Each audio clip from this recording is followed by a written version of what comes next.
안녕하십니까. 젊은 시가입니다. 윤석열 대통령은 자신의 가치관 형성에 가장 큰 영향을 받은 책, 가장 감명 깊게 읽은 책으로 밀턴 프리드먼의 선택할 자유를 언급했습니다. 이 책을 읽으면서 윤석열 정부의 향후 5년을 예측할 수 있었고, 어떠한 생각을 갖고 정책을 펴내갈지 머릿속으로 그려졌습니다. 최대한 많은 분들이 함께 이 책을 접했으면 좋겠다는 생각이 들었습니다. 긴 내용을 정리하고 쉽게 풀어내 10분짜리 영상으로 편집했습니다.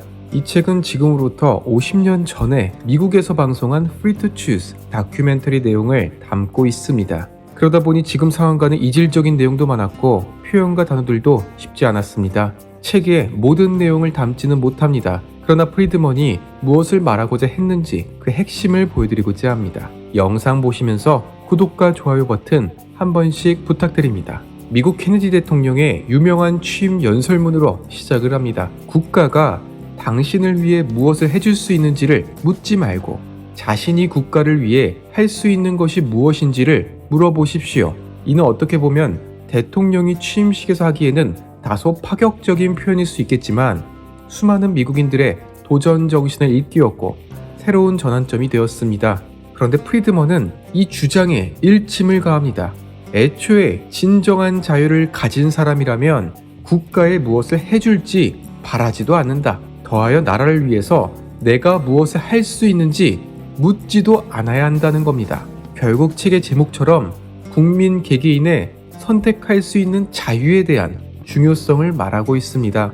50년 전 당시의 소련, 중국 등과 같은 사회주의 국가들은 인구의 절반 가까이를 농업에 투입을 했습니다. 그러나 수많은 국민들은 굶어 죽습니다. 반면에 같은 시기에 미국에서는 정부가 국민들에게 농사일을 강제하지 않았음에도 농업에 있어서 세계 최고의 기술력과 생산을 이뤄냅니다. 프리드먼은 쉽게 한 문장으로 설명을 합니다. 정부로부터의 간섭이 있었느냐 없었느냐 그 차이라는 것입니다. 그렇다고 해서 정부가 어떠한 역할을 하지 않은 것은 아닙니다. 초기에는 미국 정부가 토지를 제공하였기에 대학을 설립할 수 있었고 지원을 통해서 농업에 대한 노하우와 기술을 전파할 수 있었습니다. 그러나 미국에서 농업의 혁명이 일어난 그 배경에는 결국 개개인 농업인의 역할이 있었다는 것입니다. 이런 비유를 써보고 이런 작물을 길러보고 개량도 해보며 엄청난 성장을 이뤄냅니다. 물론 새로운 기술을 적용하여 실패한 농업인들은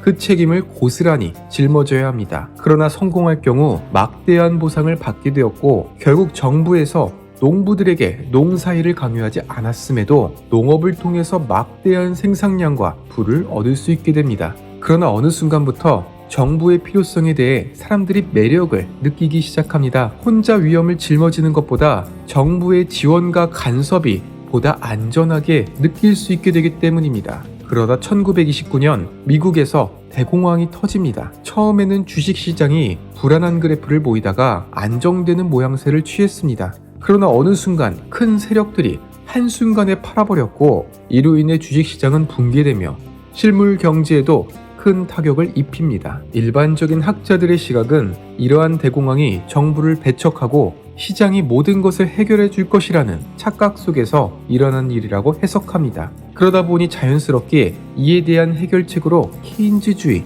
정부가 적극적으로 시장 경제에 뛰어들어야 된다는 논리가 전면에 등장하게 됩니다. 자본주의의 여러 문제점을 국가의 개입을 통해 보완하며 지속할 수 있다는 주장, 바로 수정 자본주의입니다.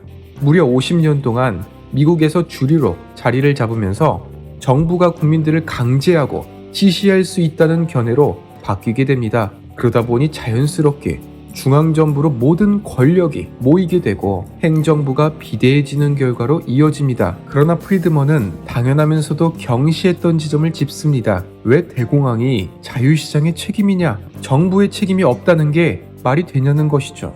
그럴 것이 대공황의 원인 중 하나로 지적받고 있는 요인이 바로 정부의 금융정책 실패입니다. 1차 세계대전으로 인해서 농산물 가격이 급등하자 농가는 은행으로부터 돈을 빌리게 되고 토지를 구매합니다. 그러나 전쟁이 끝나며 가격이 폭락하고 은행에서 빌린 돈을 갚지 못합니다.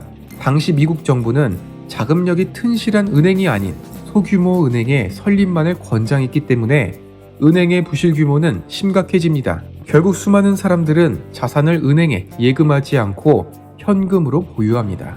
중앙은행은 잘못된 판단으로 긴축 정책을 펼치면서 결국 대공황으로 이어졌다는 것입니다. 즉, 기존의 시각과 다르게 대공황 또한 정부의 실패로 봐야 한다는 주장입니다.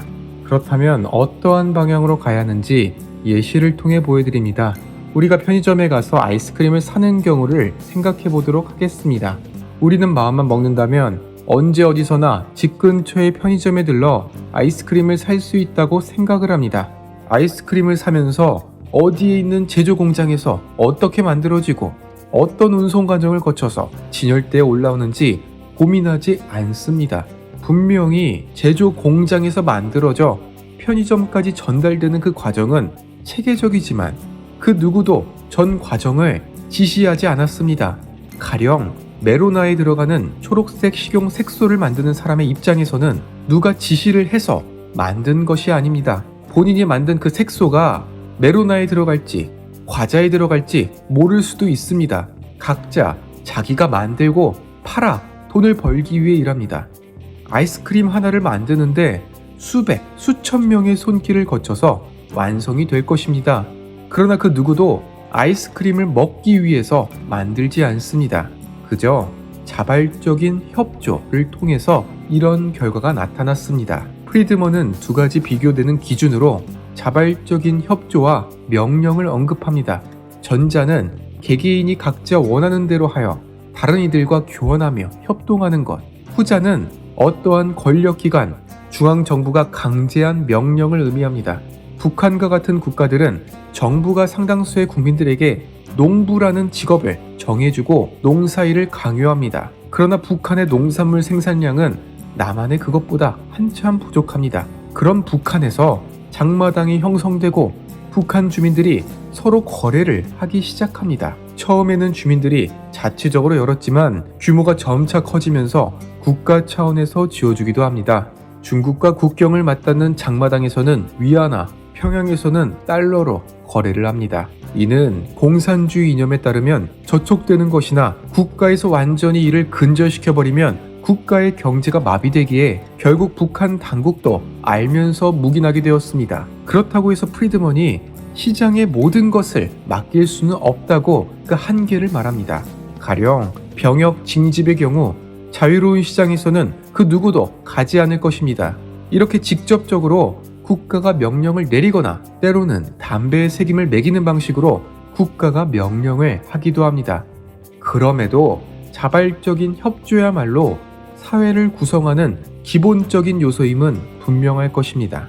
잠시 정치의 영역으로 넘어가겠습니다. 얼마 전 박지원 전 민주당 비대위원장은 자신의 페이스북에 글을 올려서 논란이 되었습니다. 민주당은 최저임금 인상을 위해 싸워야 한다. 임금을 동결하려는 기업에 대항하여 민생을 위해서 최저임금을 올리는 것이 정부가 할 일이라고 강조를 합니다. 프리드먼이 볼 때 박지원 전 비대위원장의 주장은 웃음만 나올 뿐입니다. 과연 소득은 어떻게 정해질까? 재밌는 예시가 있습니다. 야구 선수와 농구 선수의 임금을 비교할 때 누가 높을까요? 미국의 경우 1920년대에는 야구 선수가 더 벌었지만 1970년에는 농구 선수가 더 벌었습니다. 나라, 시기, 종목 등 다양한 요소에 따라 임금이 다르게 결정됩니다. 모두 우연과 선택의 결과이지만 개개인의 선택에 달려 있습니다. 소득이 결정되는 것은 언제, 어떻게, 누구에게 서비스를 제공하는가에 따라 결정이 됩니다. 그러다 보니 자신의 소득에 대한 불만과 시기심을 기존의 제도에 탓하곤 합니다. 그러나 결국 시장에서의 가격이 소득을 결정하는데 영향을 미치는 것입니다. 위험한 일을 하는 소방관이 행정직 공무원보다 더 많은 임금을 받는 것, 30만 유튜버가 3만 유튜버보다 수익이 많은 것, 개개인이 선택하고 시장이 결정하는 것입니다. 그렇다면 정부는 어떤 일도 하지 말아야 할까요? 그렇지 않습니다.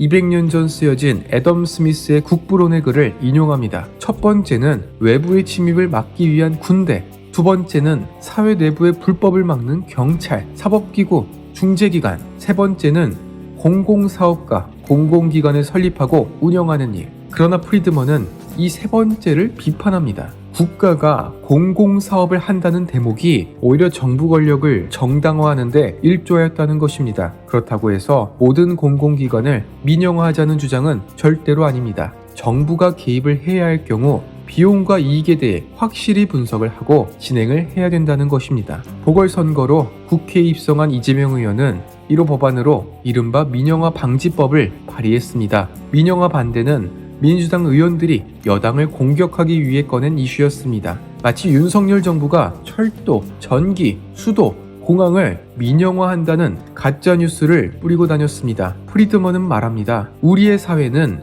우리가 만드는 것이다. 우리가 원한다면 정부를 우리의 충실한 부하로 길들일 수 있다. 정부가 우리를 혹사시키는 주인이 되지 않도록 우리가 직접 감독하자. 지금까지 시청해주셔서 감사드립니다. 도움이 되셨다면 구독과 좋아요 부탁드립니다. 감사합니다.